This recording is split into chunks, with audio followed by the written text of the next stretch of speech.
everybody, it's me, Undead Viking. I'm here to review another game for you. The game that I'm going to be showing you is called Character Quest Heroes. In Character Quest Heroes, each person that plays the game will be creating a ever-revolving group of adventurers that will be sent off to do battle with evil beings and going on what's called a raid. If you notice on the bottom corner there, it actually says like the first raid is included here. It's the Goblin Keep. I'll be showing you the Goblin Keep when I show you how to play the game, but I did get this one as well, the Desert Temple, which was pretty cool. You can see it has that cool retro pixel art that I dig because I grew up with the old 8-bit NES and things like that, so I kind of dig the art. What it is in the game is pretty straightforward. I mean, it's just like you will set up a dungeon using cards. There will be monsters out there that you'll have to fight, and then the dungeon kind of repopulates itself after each person's turn. It kind of feels like a glacier. It's like you move 3 feet forward, you kind of take 2 steps back. And so what happens is this kind of ebb and flow as the dungeon, like if you're unable, if on a person's turn they're unable to defeat anything, then it grows bigger. Then if somebody else can maybe put a couple of attacks together, maybe they can shrink it down. Things like that. You aren't working together though. Each person is trying to kill the biggest, baddest monsters themselves because they're worth more victory points and what have you. And the game ends one of 2 ways. Either there's a raid deck that has the monsters and locations and what have you, and that's this. Either you get through all of the raid deck, in which case then the heroes lose. They weren't able to defeat the big bad guy, but you still total up total victory points and see who wins. Or there is like a big bad guy that you have to like work to get to, and then if you're able to defeat that, the person that defeats him, he's worth a lot of points and what have you, and then that signifies the end of the game as well if you're the one that defeats him. So other than that, I mean, the game, like I'm going to show you, it's like it's a card-based game. There's no dice. There's no like it's a very like, can you do this? If you have enough points, you succeed kind of thing. But I'll show you more exactly of how to play the game here in just a few moments, and then we'll go from there, and I'll tell you exactly what I think of it. All right, cool. This is how to play Character Quest Heroes. This is the setup for the beginning of a game of Character Quest Heroes with the Goblin Keep raid in place. I just placed the boxes up here just so you can see those. And here's the big giant deck of heroes that you'll be drawing from to create your hands. If you ever run out of these, you just shuffle up to your discards and start over. That probably won't happen, but if it does, you can do that. The raid deck here, that is where you draw to put more monsters in either the dungeon tunnels, which are either side here, or if you happen to get a location drawn, you put the location here, because these are the locations that you have to defeat. And the way you think about it is like you have to work towards the raid deck. So like you have to start, you can't just like, if there was another monster here, you can't attack the Goblin Archer. You have to attack the monster that's there. And so, the same thing with the locations. You have to take out this Goblin Outpost here first before you can move into the Goblin Keep and take on the Goblin Warlord, which is the goal of this particular raid, to defeat the big bad guy, the Goblin Warlord. So a card will just have their strength and power, which this Goblin Warrior has a strength of 4, and you can see that he is worth 2 victory points at the end of the game if you defeat him. And some of them will have certain abilities, like here's a Goblin Archer. He has a power of 3, and it says you need a ranged ability to attack. So if you don't have a person in your party with ranged, you can't defeat him. And then some of them have even more different powers. The Goblin Warlock, he has a power of 1, easy to defeat, but when defeated, all players must discard a card. So they have little things that might happen as well. Locations will tell you to do things like here's the Goblin Outpost. It says to add a card to the Goblin Outpost, and you need a ranged hero to attack because he's like in a tower or whatever. And so when you drew one, so like the Goblin Warrior then goes in the Goblin Outpost. The Goblin Keep, this is the last area that you have to defeat. You can see that you add the Goblin Warlord and 1 card from the raid deck. So that's what that Goblin Warrior that I drew is there. And then only able to attack if no other locations play, and if defeated, the game is ended. So you have to defeat everything on that spot to win. The Goblin Warlord, you can see, has those red cubes on there. Those are just considered to be extra goblins. So he has a 7, he had 5 goblin tokens, and had 1 power. So in this case, because of the 4 and the 7, and these 5, you know, he has the 16 power that you have to defeat if you're going to try to beat the game. You have to be able to put together 5 cards in your hand that'll get you that ability. And it's tough, but you can do that. There are certain abilities that allow you to get rid of these, like certain mages have fireball spells, so you can remove all the tokens off the spot. So, anyway, so you draw 5 cards, and this is the non competitive, non deck building, and I shouldn't say deck. This is kind of deck building, but if you have multiple sets of the cards, what you can do is you can have everybody can kind of have a competitive play, or you can play it solo, and you can create a deck of like 60 cards in your that you will go through and you'll play, and then so if you're all like playing. But in this case, since we only have the one set, everybody's going to draw, you know, from this deck right here. And so everybody draws 5 cards, and so let's just see what 5 I got here. So I have an Archer, and I have a Great Wolf, and like, you know, all these have like, so the Great Wolf has a strength of 1, but you can see when played with the Beastmaster, he gets quickness, may rate again, so basically you can do 2 attacks in your turn. Normally you can only do 1, and he'd be 2. Like an Archer, some encounters use ranged ability names, so like he's my range. Here's a Shaman, so Chain Heal. Remember, return up to 2 cards to your hand after raid is complete. Normally you discard all your cards, but he will let you, you know, draw some back on. And a Fire Mage. Destroy all tokens from a raid counter if you use it. So you have this, and the different colors mean something. Grays, you can use as many of these as you have. Oh, I should look at the Axemen too. When played from the Tavern. I'll explain the Tavern in just a moment. So you have these two. You have as many gray cards as you want to your raiding party. It doesn't matter. But you can only have 1 of each color. There's a red color as well. What, you know, so we're missing like the warriors basically in this particular battle. And so on your turn, what you'll do is you'll look and you'll say, okay, well, what can I kill that I can you know, be able to get some points here for? And so like, well, we have a ranged guy, so can we get the Goblin Warriors? Then he's got a strength of 4, and we could attack that location. That'd be a good idea. So we can go 1, 2, 3, and we can use the Great Wolf. Now, like, I'm going to hold on to the Axeman because I'm going to put him into the Tavern here. But I can go 1, 2, 3, use the Shaman, so I can regenerate 2 of my guys, and then 4. I'll use the Great Wolf. So that's my 4, like so. And with those 4 points, I will kill this Goblin Warrior, and he's going to be worth 2 points to me. And then I will also destroy the Goblin Outpost, which is going to be worth 1 point towards me. And so you take those and you put them off the side. You don't flip them over because everybody should be able to see how many victory points you have, which is important because of the fact that you can end the game by destroying this. When you do that, like you probably get an idea to look around to see if you're actually going to win if you pull it off. But okay, so you remember the Shaman has the ability. I may return up to 2 cards to your hand after the raid is complete. I can't return this one though, so I'll put that back. But I'll take the Archer and I'll take the Fire Mage.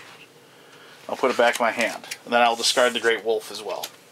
And now, after you've done that, you can put 1 person in the Tavern. So I'm going to put him in the Tavern because then he'll be strength 2. And by putting a Tavern, you're just basically putting the card down on the table like so. And you're saying, all right, I'm not going to have him next turn. I'll be able to use him along with the 5 cards that I have in my hand. So the turn's done, and then you draw.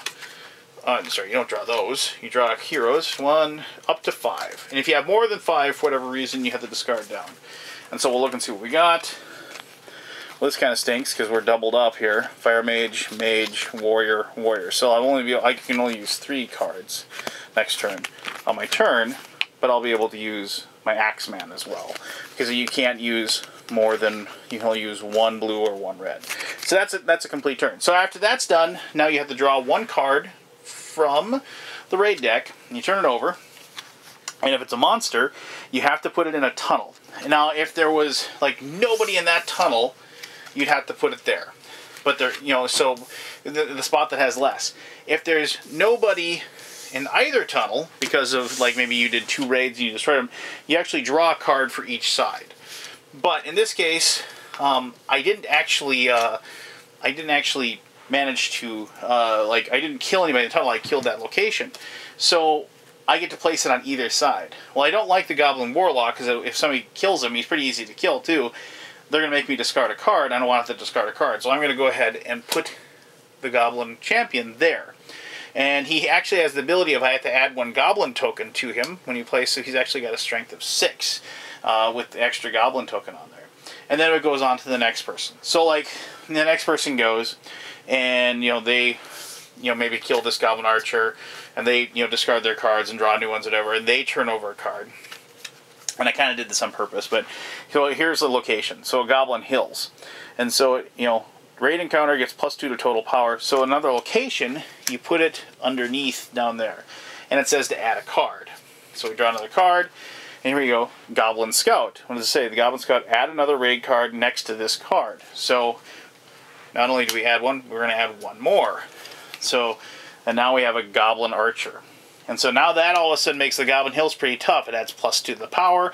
You're going to need ranged, and plus there's so 2, 5, 7, and you need ranged to get that. So it's going to but now you still have to fill this out. So you draw another one, and finally we get a Goblin Warlock, and we'll go ahead and place that there. And now the next person goes, and they decide whether they're going to attack the next person, and so on and so forth. And then, like, when it gets back to me, I can use this Axeman because I put him in the tavern. Now, if you ever have a turn where, if I was sitting here and I was looking at this and I was like, I don't want to attack any of that. I don't want to do it. You can actually do the tavern option twice. You can say, I'm going to put this warrior in the tavern, and I'm going to put this mage in the tavern. You can do the tavern thing twice, so you can even build up more in your reserve, and then I get to refill my deck up to 5. And so now next turn, I'll have more cards and more options to me as far as the cards I want to use. Now, just to show you quickly, just one other thing, there are cards, and there's a lot of stuff going on, like a lot of different interactions that you have. I'm not going to have a chance to show you each and every little card and ability or whatever, or every power that's in there.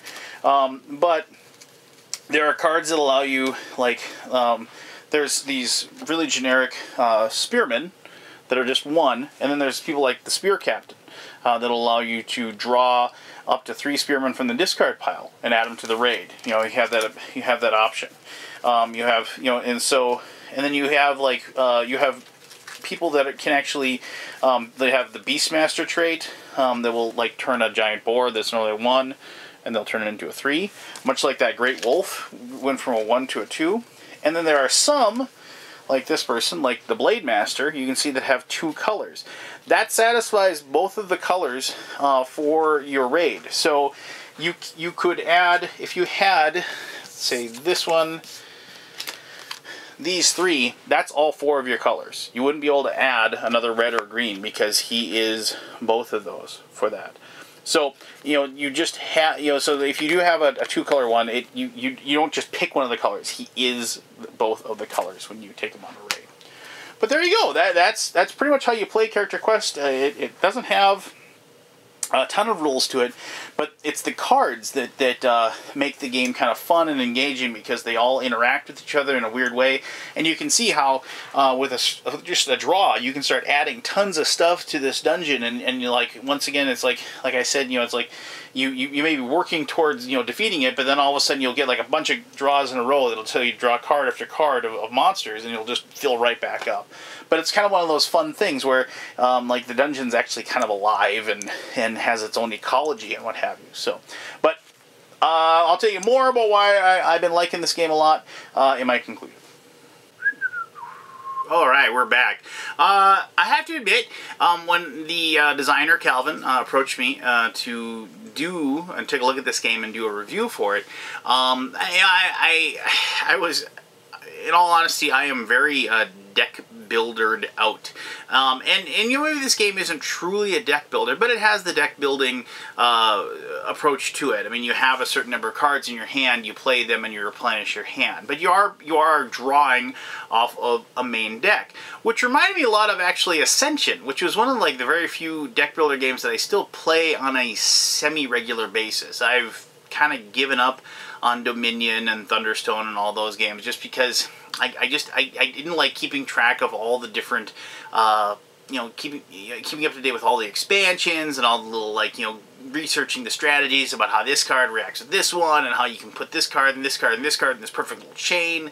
And so I kind of moved away from that genre, that weird deck building world. And I think the hobby is kind of getting away from it a little bit, but I always loved Ascension just because of the way that it got set up. I mean, it was like, here's your starting cards, boom, here's a deck, here's what we have to fight, let's go. And you know, and I like that. I like that 2-minute setup instead of having to like dig out my phone and set up an app and then figure out which cards are going to use, then find those cards and set them out there. And you know what I mean. If you're familiar with games like Dominion and Thunderstone, you know exactly what I'm talking about as far as that's concerned. So I love the fact that it kind of borrowed that quick setup and play aspect that Ascension has going for it, which is one of the things I really like. But I never really, Ascension was a good game, but I never really got into the theme. But here we have a theme that I'm really getting into. I mean, it's like, it's attacking dungeon. I mean, there aren't miniatures, and I don't have a map set up or anything like that. But I mean, it does grip that fantasy feel really well, and it feels very old school D&D to me. And I am a very old school D&D player, and I know there's a lot of people out there who say, well, if it's like D&D, then Undead Viking's gonna like it. Well, maybe there's some truth to that. I don't know, but I found myself really enjoying this game for a lot of different reasons. Most importantly, like I said, the quick setup, the quick teaching, and the fact that it doesn't take a long time to actually just get into the game, to get to the fun, if you will. And I like that. I mean, it's just like you're diving into it right away. There isn't like that weird build-up phase of trying to like get your cards set up and ready to go. You don't have to like, all right, I need to get that perfect set of cards so I can put, my big blast together so I can get this big chunk of points. It's like every round you feel like you're able to do something and you feel like you're able to build. Even if you can't successfully, do an attack, you can still like throw that extra guy in the tavern, and so you're getting set up to be able to do something at the very least.